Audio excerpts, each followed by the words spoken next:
Madrugada de 12 de octubre de 1793. En una hacienda a orillas del Golfo de Veracruz, un secreto atravesó el silencio como un cuchillo frío y quedó clavado en la madera vieja de la casa principal. Antes de seguir, dime desde dónde nos miras y cuál es la hora exacta en tu reloj ahora mismo. Quiero saber con quién cruzo este recuerdo.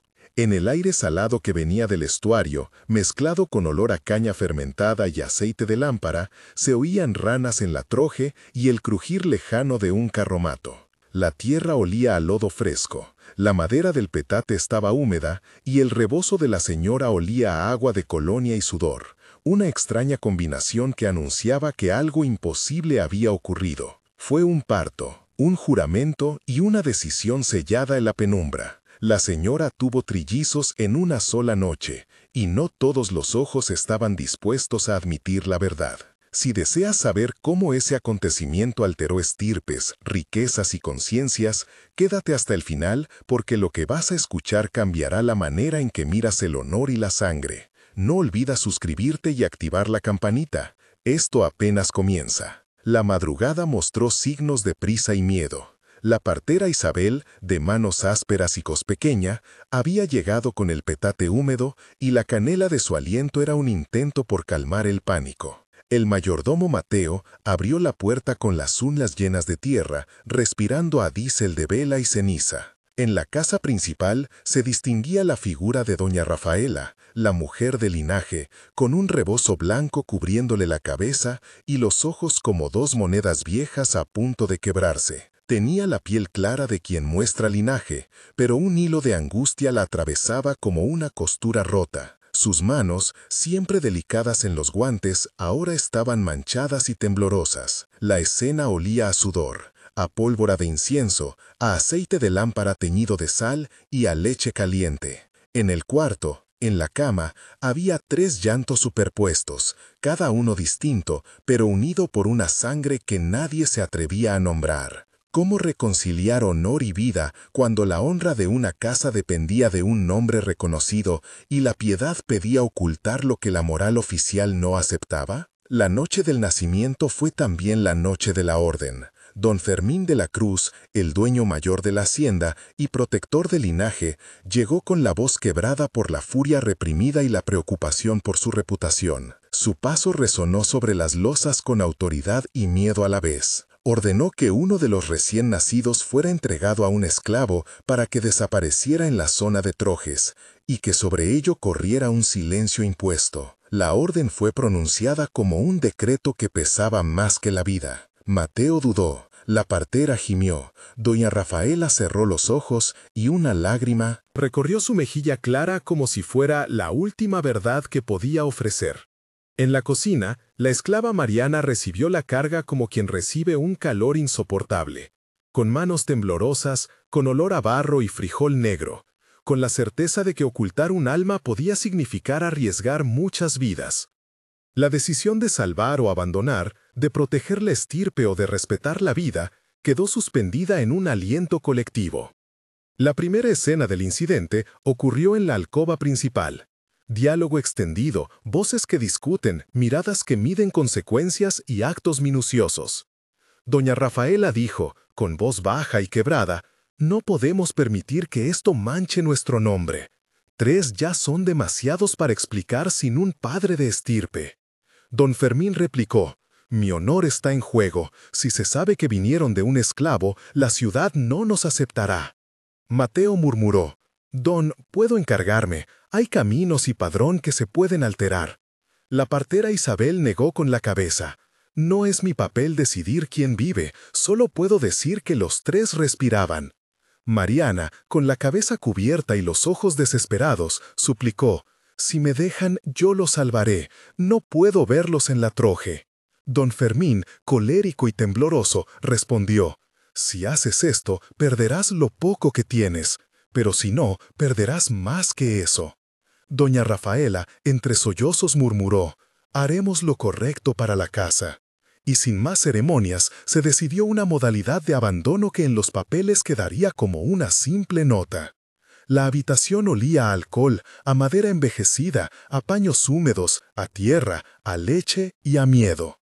Al día siguiente, cuando la luz temprana apenas entraba por las ventanillas y la cocina olía a maíz tostado y café, Mariana llevó en silencio a uno de los niños hacia el jacal de las esclavas.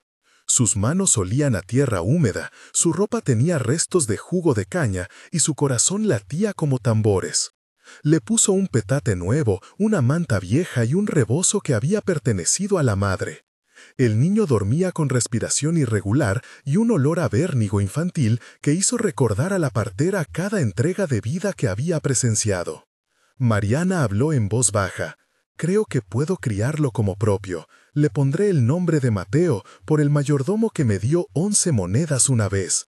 Era una decisión que confrontó las leyes de la casa y los dictados de la sociedad. Mientras el jacal se llenaba de olor a humo, a frijol, a sal y a leña, la decisión se selló con un beso sobre la frente del niño. Backstory de la señora doña Rafaela en 3 breves párrafos. Nacida en 1758 en el curato de un pueblo cercano, hija de una línea que siempre cuidó su honor, pasó su infancia aprendiendo a mantener apariencias y a gestionar casas.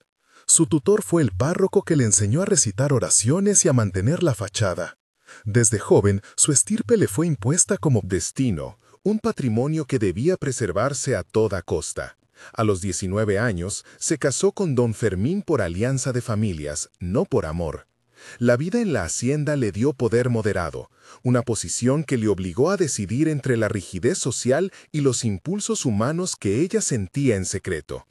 Creció viendo a parteras y esclavas cuidar vidas que la sociedad después ignoraría. Como mujer que sostenía su linaje, aprendió a hacer decisiones frías cuando la presión social lo requirió. La vergüenza y el apego a la reputación le fueron enseñados como si fueran otra forma de religión. Esa enseñanza la colocó en una contradicción fundamental cuando llegaron los trillizos. El deber por la estirpe rugía en su sangre tan fuerte como la empatía hacia las vidas inocentes que había conocido. Backstory de Mariana en 3 breves párrafos. Mariana nació en la troje de una hacienda en Tabasco en 1769, hija de esclavos que habían llegado con la última compra de ingenio. Desde niña aprendió a reconocer sonidos de la casa, a distinguir pasos en la casona, a medir tiempos con el goteo de la pila. Fue madre de un hijo que murió en la primera infancia, y ese dolor la convirtió en guardiana de otros. Su infancia estuvo marcada por el sabor de elote y la caricia de una partera que le enseñó a escuchar los latidos más débiles. Creció con manos fuertes, con olor a barro, con la resiliencia que la vida forja en la servidumbre. Mariana aprendió a leer los gestos de quienes ostentaban honor y a esconder sus propias ausencias detrás de la cocina. Su formación no fue formal, sino un conocimiento práctico de medicinas populares, palabras piadosas y la habilidad de llevar un recién nacido envuelto en rebozo. Ese aprendizaje la convirtió en la persona que pudo y quiso proteger lo que otros querían borrar. El secreto quedó guardado en voces y en documentos alterados. Sin embargo, la vida secreta de uno de los trillizos empezó a revelar hilos que la casa no había previsto. En la infancia, Mateo, criado como hijo de Mariana, mostraba destreza para las letras rudimentarias que los esclavos no debían tener. Un día, encontró una carta oculta dentro de un cofre viejo, una nota escrita con caligrafía de la señora, un pedazo de papel que tenía el nombre verdadero de su hermano y la fecha de nacimiento.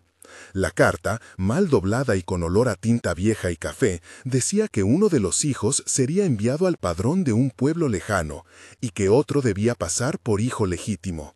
Mateo guardó la carta bajo su almohada, donde el olor a sudor y a rebozo la mezclaba con el aliento infantil.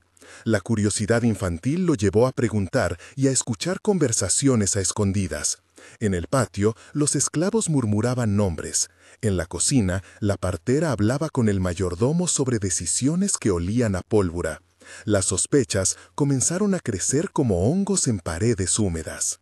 En la escena de espionaje infantil hubo diálogos llenos de tensión, 8 o más intercambios que muestran cómo la infancia detecta lo prohibido. Mateo preguntó, ¿por qué mi hermano no vive aquí?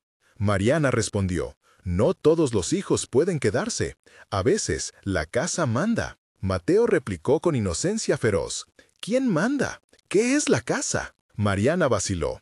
La casa es la familia, pero también las reglas. Mateo insistió. Si son hermanos, ¿por qué no los vemos? Mariana calló, y el silencio dijo más que cualquier palabra. En la tarde, en la troje, Mateo escuchó a la partera decir: Doña Rafaela no pudo más. Guardó un nombre y nos pidió silencio. El niño, húmedo de sudor por la carrera, sintió un olor a tierra y a hojas podridas, y su corazón se llenó de preguntas. Esa inquietud infantil sería la chispa que, años después, encendería la búsqueda de la verdad. Aproximadamente un tercio del relato llega con una petición al lector. Si esto te conmueve, no estás solo. Es difícil imaginar decidir entre proteger la honra de una familia y salvar la vida de unos recién nacidos. Cuenta en los comentarios, ¿qué harías si descubrieras un secreto así en tu propia familia? Escribe «Yo protegería» o «Yo revelaría» y agrega una línea explicando por qué. Tus palabras ayudan a construir una conversación honesta sobre cómo el pasado nos atraviesa hoy y cómo aprendemos a reparar. Lee lo que otros han escrito, comparte tu experiencia y ayuda a formar una comunidad que reflexiona sin juzgar. Ahora, volvamos a quien arriesgó todo por amor. Lo que ella hizo esa noche cambiaría para siempre la vida de varios. El descubrimiento creció en intensidades hasta que la verdad rompió la piel del silencio. En una tarde de mercados, uno de los trillizos, segundo en nacer, fue reconocido por un compadre que pasó por la plaza y notó un parecido insospechado con la estirpe de la casa. El compadre, llamado Capitán Alonso, comentó en voz alta sobre la semejanza de rasgos y el rumor se propagó como semilla con viento. La comunidad empezó a murmurar nombres. Padre Joaquín escuchó confesiones a medias. Doña Lucía la vecina habló con el curato, y el patrón del ingenio hizo preguntas sutiles en las reuniones de padrón. Los hijos fueron observados por ojos nuevos. Esa mirada provocó que don Fermín convocara una junta en la casa principal para aclarar la situación. Fue en esa reunión donde la tensión alcanzó su punto más alto. Diálogos prolongados marcaron la reunión con 10 a 12 intercambios intensos entre partidarios del secreto y quienes exigían transparencia. Mateo, ya adolescente, intentó hablar y su voz sonó como un acero desafinado en la sala de honor. La confesión de la madre rompió el último velamen. Doña Rafaela, sentada frente a la mesa de escritura, con la luz de la tarde bañando su rostro, tuvo que elegir entre la vergüenza pública y la verdad que liberaría a varios. Sus manos, acostumbradas a firmar testamentos y cartas de padrino, temblaron mientras buscaba palabras que no humillaran y que a la vez reconocieran un acto que ella misma había permitido. En una escena íntima, la señora confesó su responsabilidad, mencionó el origen incierto de los trillizos y explicó la orden inicial de ocultamiento. La confesión desencadenó reacciones diversas: llanto, incredulidad, furia y perdón lento. Las voces de los hijos sorprendidos resonaron en la casa. El momento fue como un porte de luz que obliga a ver los rincones antes escondidos. Uno por uno, se produjeron diálogos largos, sinceros, con acciones, miradas y silencios que decían más que las palabras. La partera se apoyó en la mesa emitiendo un sonido que parecía una oración rota. Cuando el secreto se hizo público, la comunidad reaccionó con una mezcla de escándalo y empatía. Algunos, como don Ricardo el juez local, pidieron que se siguieran los trámites conforme al padrón y al curato.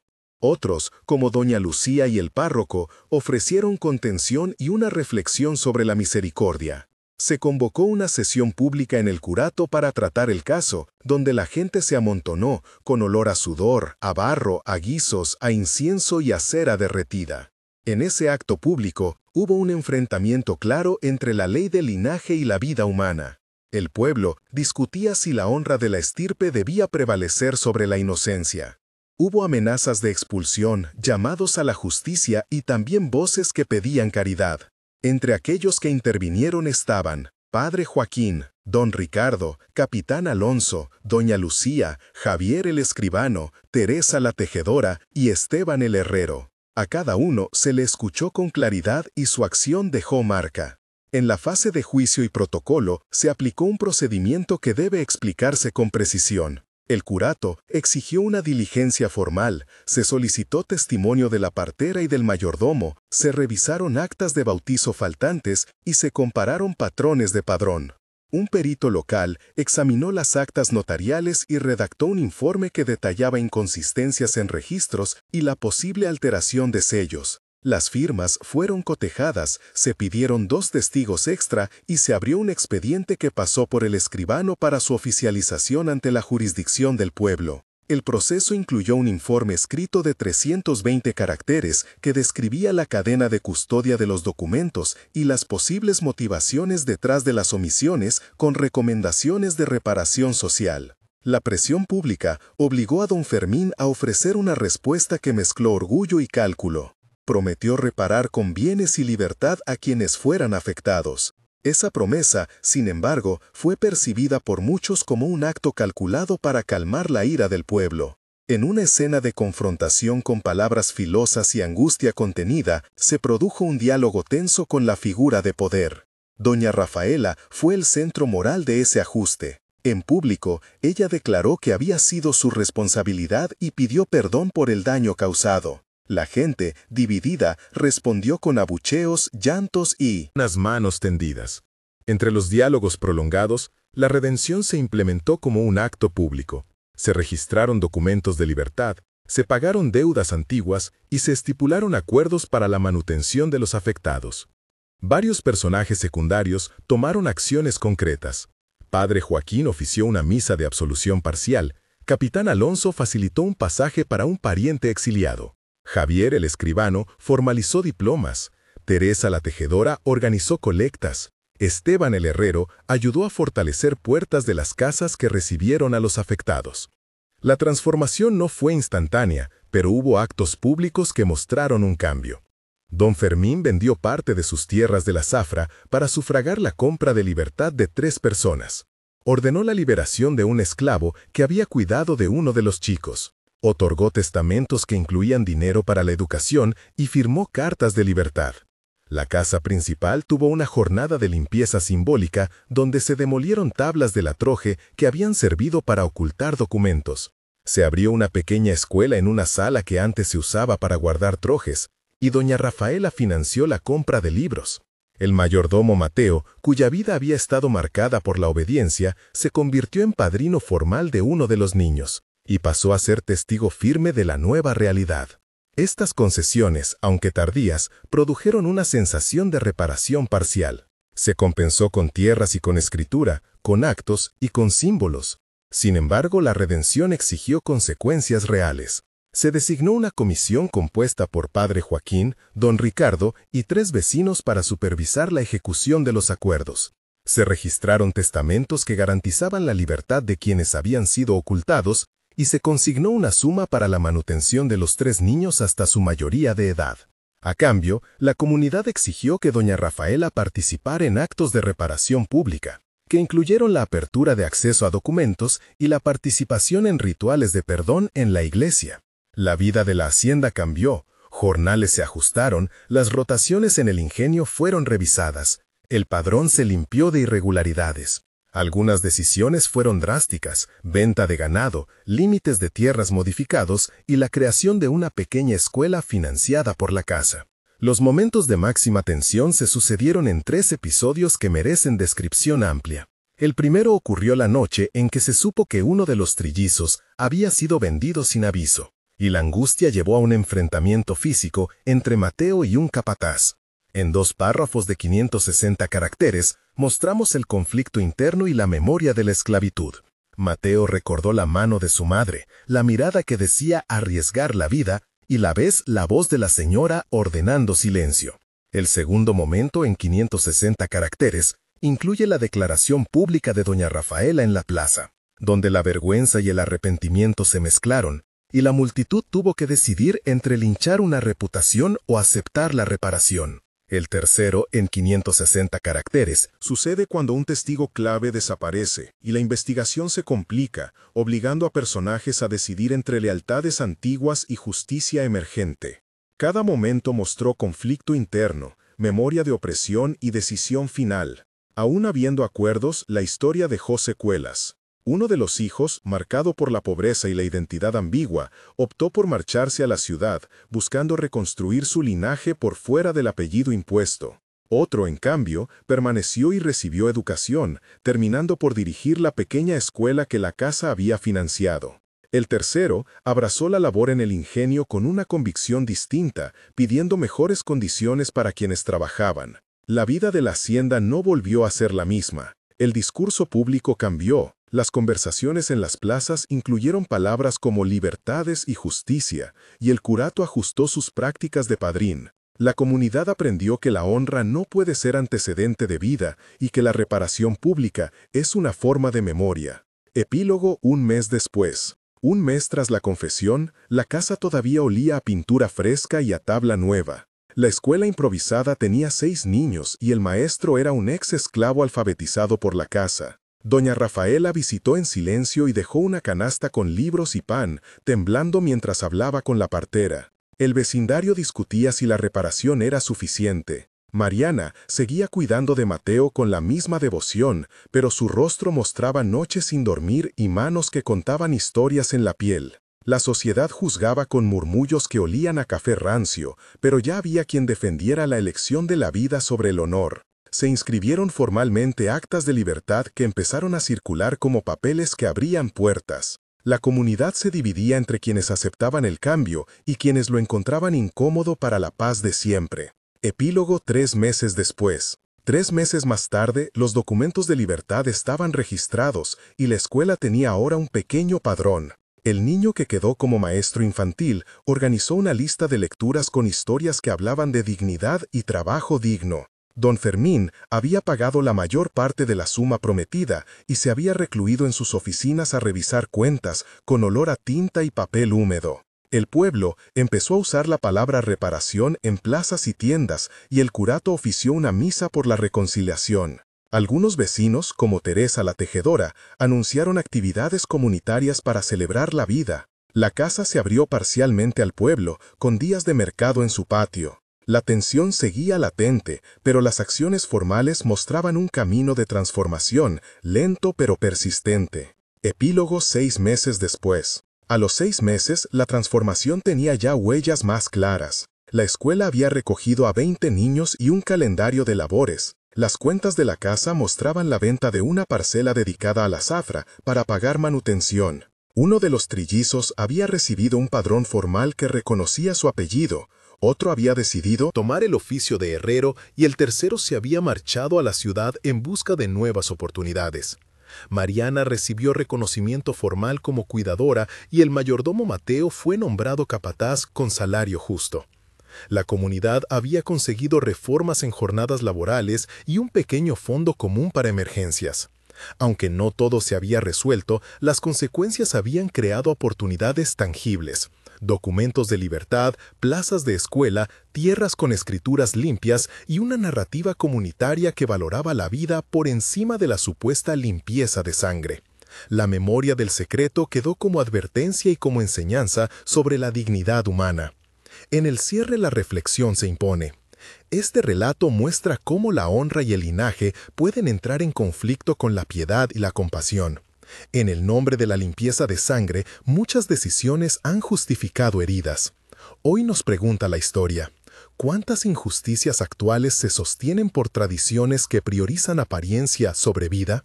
Si valoras relatos con investigación y corazón, suscríbete para seguir explorando historias que permiten entender el pasado sin sensacionalismo. Comparte tus pensamientos en los comentarios y ayúdanos a mantener estas voces vivas. Lo que se oculta por vergüenza suele volver como demanda de justicia. Suscríbete y acompáñanos en el próximo episodio donde seguiremos trayendo archívolos, actas y testimonios que iluminan lo que creíamos enterrado. Porque al final de todo, la vida reclama ser contada y la verdad tiene memoria.